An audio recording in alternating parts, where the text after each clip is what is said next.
ليه في ناس بتنجح بسرعة وناس بتفضل مكانها سنين؟ الفرق مش ذكاء، الفرق مهارات محددة. لو ما عندكش هتتأخر غصب عنك. سن العشرين مش مرحلة رفاهية، ده أخطر سن في حياتك. يا إما تبني نفسك صح، يا إما تصحى بعد كام سنة متأخر.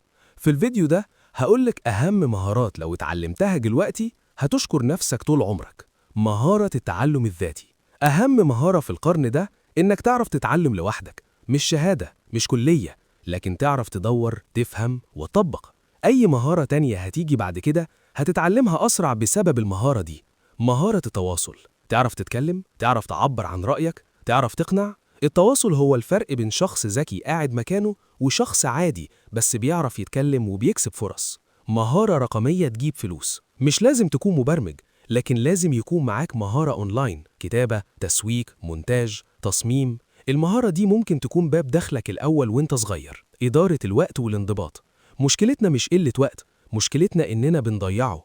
لو مش منضبط دلوقتي مش هتبقى منضبط لما تكبر. ابدأ بسيستم بسيط وكمل. الوعي المالي، اتعلم إزاي تصرف، إزاي توفر، إزاي تزود دخلك. مش لازم تبقى غني، بس لازم ما تبقاش جاهل بالفلوس. الذكاء العاطفي، تفهم نفسك، تتحكم في مشاعرك، تعرف تتعامل مع الناس من غير ما تستنزف نفسك. دي مهارة بتفرق في الشغل والعلاقات وحياتك كلها.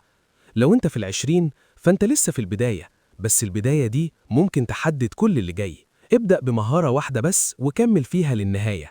لو الفيديو فادك اعمل لايك واكتب لي في الكومنت أكتر مهارة حاسس إنك محتاج تتعلمها، واشترك في القناة وفعل الجرس عشان كل فيديو يكون خطوة لقدام في حياتك.